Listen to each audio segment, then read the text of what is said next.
الحمد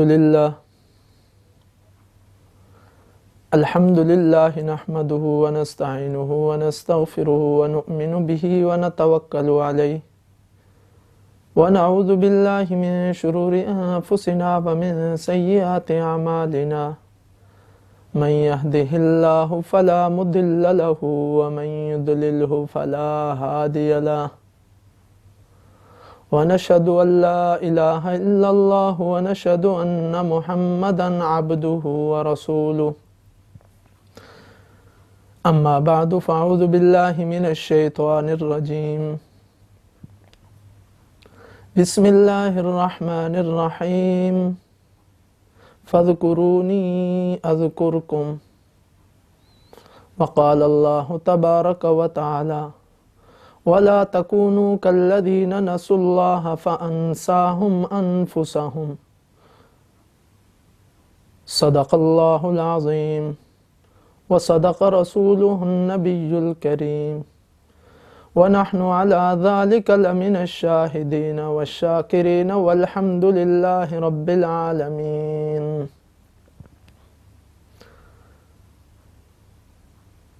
محترم ناظرین، اللہ تعالیٰ کلام اللہ شریف کے اندر ارشاد فرماتے ہیں فَاذْكُرُونِي أَذْكُرْكُمْ، تم مجھے یاد کرو میں تمہیں یاد کروں. اور اسی کی حدیث اور اسی کی تشریح رسول اللہ صلی اللہ علیہ وسلم نے حدیث مبارکہ میں یوں فرمائی ہے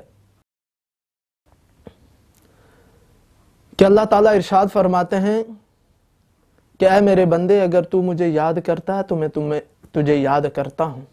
تو اگر مجلس میں یاد کرتا ہے تو میں اس سے بہتر مجلس، فرشتوں کی مجلس میں تجھے یاد کرتا ہوں. تو معلوم یہ ہوا کہ رب کی یاد رب کے ہاں یاد ہے. جو شخص اللہ کو یاد کرتا ہے اللہ تعالیٰ اپنے شایان شان اس کو یاد کرتے ہیں.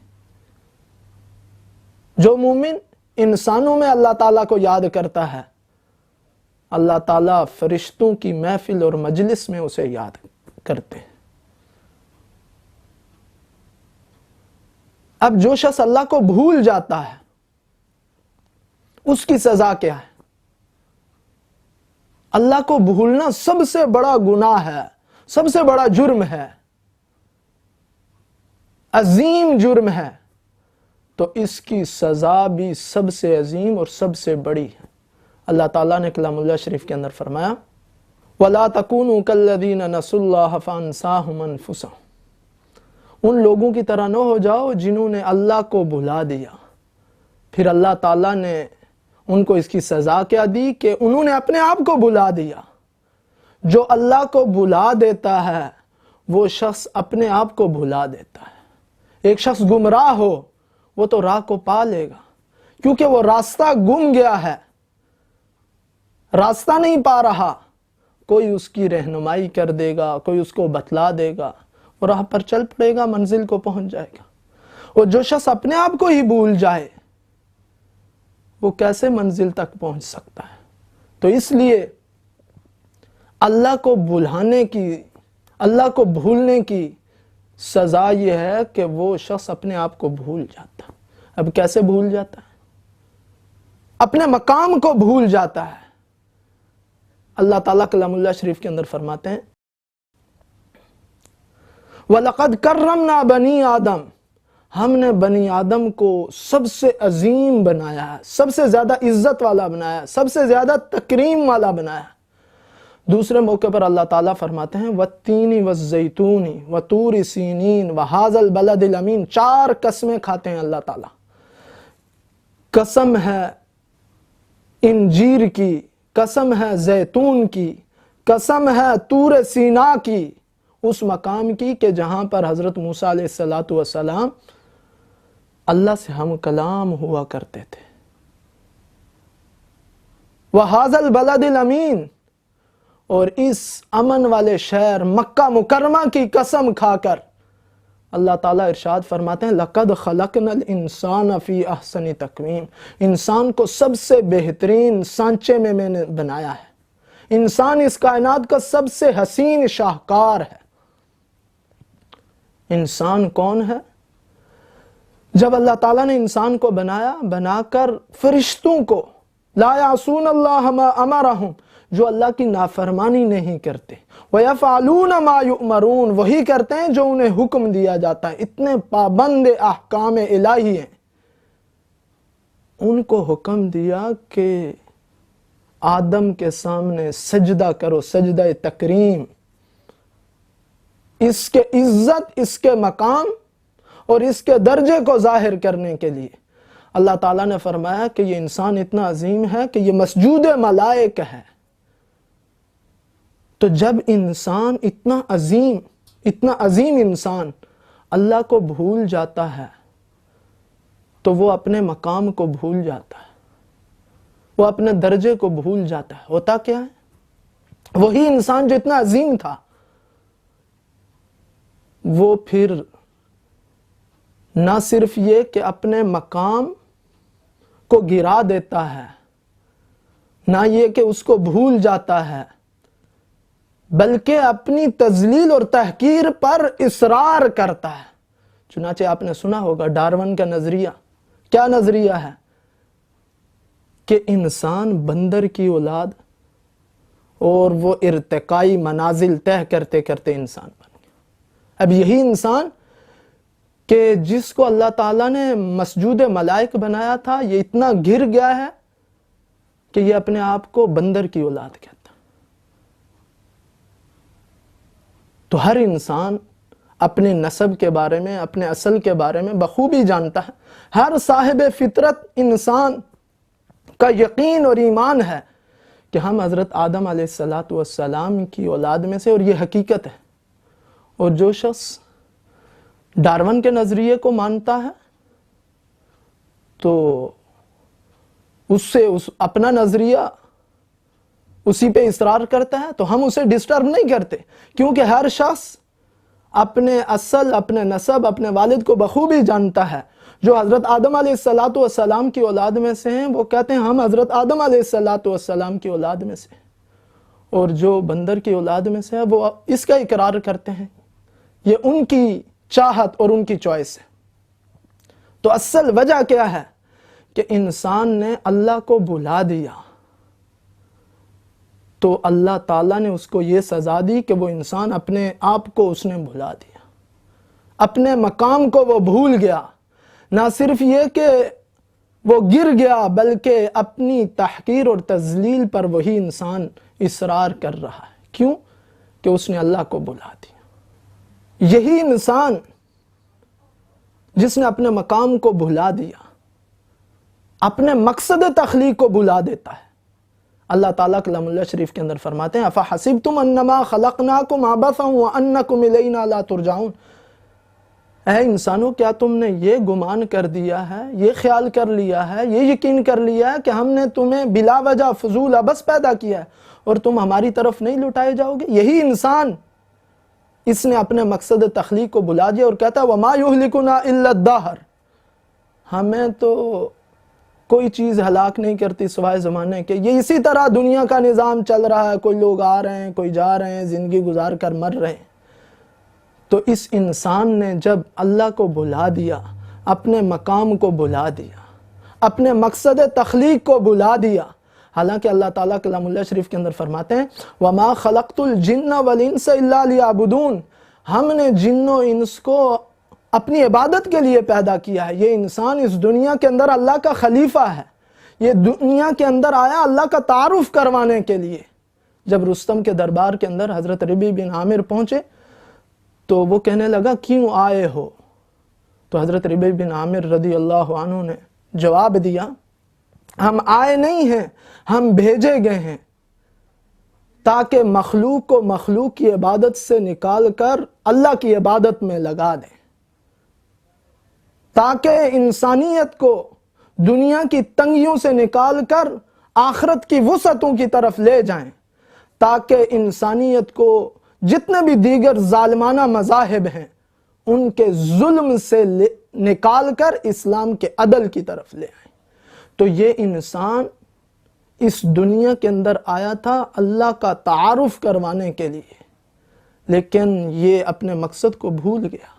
اللہ کو بھول گیا تو اپنے مقصد کو بھی بھول گیا. اور یہ اس وجہ سے نہیں کہ اس کا کوئی ذہن کمزور ہے یا اسے دنیا کی سمجھ سوجھ بوجھ نہیں ہے، بلکہ دنیا کی ٹیکنالوجی کے اندر، دنیا کی چیزوں کے اندر بہت آگے نکل چکا ہے، لیکن اپنے مقام اور اپنے مقصد کو بھول گیا ہے کیونکہ اس نے اللہ کو بھلا دیا. علامہ اقبال نے بڑے خوبصورت انداز کے اندر فرمایا، ڈھونڈنے والا ستاروں کی گزرگاہوں کا، کہ کون سا ستارہ کون سے مدار میں گھوم رہا ہے، کتنا اس کا ڈسٹنس ہے، کس رفتار کے ساتھ چل رہا ہے. ڈھونڈنے والا ستاروں کی گزرگاہوں کا اپنے افکار کی دنیا میں سفر کر نہ سکا. کس مقصد کے لیے آیا ہے، کہاں سے آیا ہے، کہاں جانا ہے، کیسے رہنا ہے، اس کو نہ سمجھ سکا. اپنے افکار کی دنیا میں سفر کر نہ سکا. جس نے سورج کی شعاؤں کو گرفتار کیا، سورج کی ریز اور شعائیں اس نے پکڑ لی، سولر انرجی کے نام سے کئی طرح کی انرجی دنیا میں آ گئی. جس نے سورج کی شعاؤں کو گرفتار کیا، اپنی زندگی کی شب تاریک کو سحر کر نہ سکا. اپنی حکمت کے خم و پیچ میں الجھا ایسا، آج تک فیصلہ نفع و ضرر کر نہ سکا. اپنی باتوں میں الجھ کے رہ گیا، اپنے فلسفوں میں الجھ کے رہ گیا، اپنے بارے میں کوئی فیصلہ نہیں کر سکا. کیا چیز میرے لیے مفید ہے، کیا چیز میرے لیے نقصان دہ ہے. تو اس کا ذہن بہت تیز ہے، انٹیلیجنٹ ہے، ساری چیزیں ہیں، لیکن وجہ یہ ہے کہ اس نے اللہ کو بھلا دیا ہے. لہٰذا اس نے اپنے آپ کو بھلا دیا، اپنے مقصد کو بھلا دیا، اپنے مقصد تخلیق کو بھلا دیا. اور اس کے بعد انسان نے اپنی شخصیت کو، اپنی ذات کو بھلا دیا.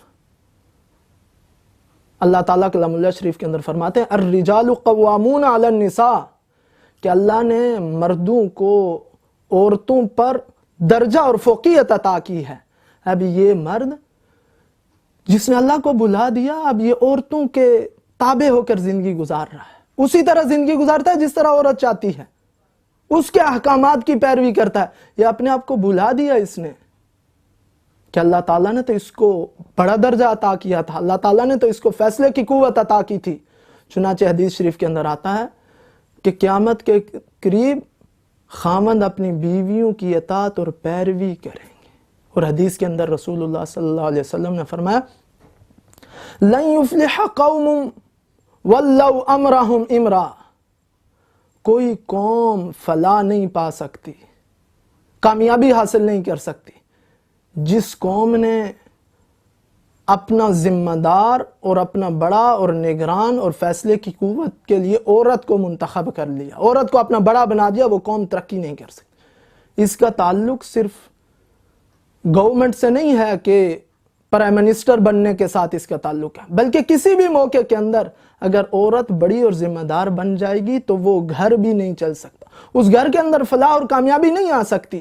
اس لیے کہ رسول اللہ صلی اللہ علیہ وسلم نے فرمایا کہ وہ قوم، وہ جماعت کبھی بھی کامیاب نہیں ہو سکتی جس نے اپنا ذمہ دار اور فیصلے کی قوت کے لیے عورت کو منتخب کر دیا. تو یہ شخص جو اللہ کو بھول گیا، اس نے اپنا مقام بھلا دیا، اپنا مقصد تخلیق بھلا دیا، اپنی شخصیت بھلا دی. اور اللہ تعالیٰ نے اس کو کس کے لیے بنایا تھا، اس کو بھول گیا، اپنی جنس بھول گیا، اپنا جینڈر بھول گیا کہ یہ مرد ہے. اب عورتوں کی مشابہت اس نے اختیار کی کہ ہاتھوں کے اندر انگوٹھیاں پہنے گا بہت زیادہ، ادھر جو ہے وہ کڑے پہنے گا، کان کے اندر بالی پہنے گا، دور سے پتہ ہی نہیں چلے گا کہ پروین آ رہی ہے یا پرویز آ رہا ہے. فرق ہی، جنس کا فرق ختم ہو گیا. اس نے اپنی جنس کو بھی بھلا دیا. اس کی وجہ اور بنیاد کیا ہے؟ اس نے اللہ کو بھلا دیا. اور بجائے اس کے کہ یہ میدان کارزار کا شاہ سوار ہوتا، نہیں تیرا نشیمن قصر سلطانی کے گنبد پر، تو شاہین ہے بسیرا کر پہاڑوں کی چٹانوں پر. یہ تو میدان کارزار کا شاہ سوار تھا، اب یہ بیوٹی پارلر کے اندر جا رہا ہے، یہ اپنا میک اپ کروانے جا رہا ہے، اپنی حیثیت، اپنی ذات، اپنی شخصیت کو اس نے بھلا دیا۔ وجہ اور بنیاد یہ ہے کہ اس نے اللہ کو بھلا دیا، اور جو اللہ کو بھلا دیتا ہے وہ اپنے آپ کو بھلا دیتا ہے۔ سب سے بڑی سزا ہے اللہ کو بھلانے والا پھر اپنے راحت اور آرام کو بھلا دیتا ہے، وہ پیسوں کی مشین بن جاتا ہے۔ جیسے پیسوں کی مشین کے لیے کوئی فائدہ نہیں ہے سوائے اس کے کہ چند تیل کے قطرے اسے ڈالے جاتے ہیں، وہ آئل اسے ڈال دیا جاتا ہے، اس کے علاوہ پیسوں کی مشین کو پیسوں سے کوئی فائدہ نہیں۔ یہی انسان یہ پیسوں کی مشین بن جاتا ہے، دن رات کی پرواہ نہیں کرتا۔ اللہ تعالیٰ کلام اللہ شریف کے اندر فرماتے ہیں دن بنایا ہے معاش کے لیے، کمانے کے لیے، اور رات بنائی ہے آرام کے لیے، راحت کے لیے۔ دن اور رات کی تفریق مٹا دیتا ہے، یہ کولوں کا بیل بن جاتا ہے جو وہیں پر چکر لگاتا رہتا ہے، اسے اپنی راحت کی، آرام کی کوئی فکر نہیں ہوتی، اتنا مصروف ہو جاتا ہے مال کمانے کے اندر کہ اسے کھانے کا وقت نہیں ملتا، اسے آرام کا وقت نہیں ملتا، اسے اللہ کے سامنے جھکنے کا وقت نہیں ملتا۔ وجہ وہی ہے کہ اس نے اللہ کو بھلا دیا، تو اللہ تعالیٰ نے اس کو سزا یہ دی کہ اس نے اپنے آپ کو بھلا دیا، اپنے مقام کو اس نے بھلا دیا، اپنی شخصیت کو اس نے بھلا دیا، اپنی راحت اور آرام کو اس نے بھلا دیا۔ اور پھر رفتہ رفتہ انسان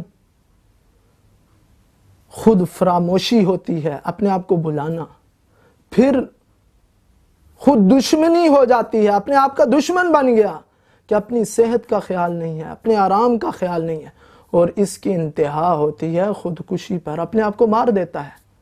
حالانکہ یہ جان اللہ تعالیٰ نے اس کو دی تھی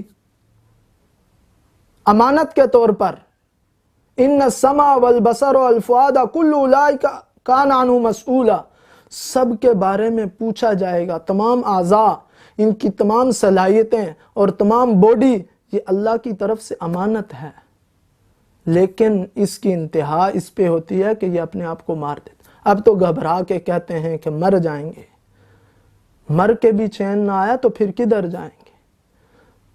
تو اللہ کو بھولنے والا اپنے آپ کو بھول جاتا ہے، اپنے مقام کو بھول جاتا ہے، اپنے راحت اور آرام کو بھول جاتا ہے، اپنے شخصیت اور عزت کو بھول جاتا ہے، وہ اپنا دشمن ہو جاتا ہے، اور اس کی انتہا قبر تک ہوتی ہے۔ اور پھر آخرت میں کیا ہوگا؟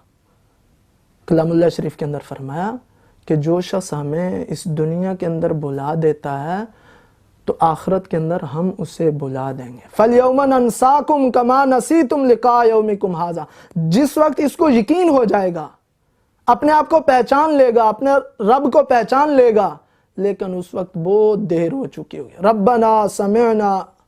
ربنا ابصرنا وسمعنا فرجعنا نعمل صالحا انا موقنون، اس وقت سب لوگ اللہ کو پہچان لیں گے، اللہ کو یاد کریں گے، اپنی ذات کو پہچان لیں گے کہ ہمیں اس دنیا کے اندر کس لیے بھیجا گیا تھا، کس مقصد کے لیے بھیجا گیا تھا۔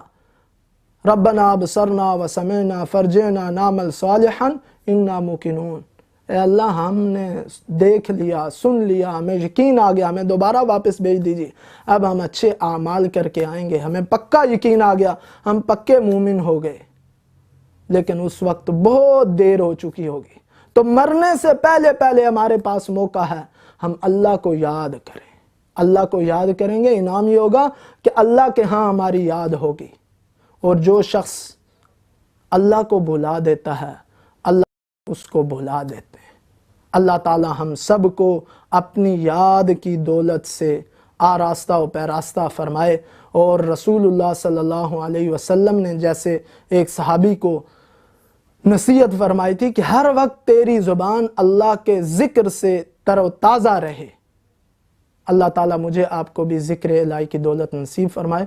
وآخر دعوانا ان الحمد للہ رب العالمین۔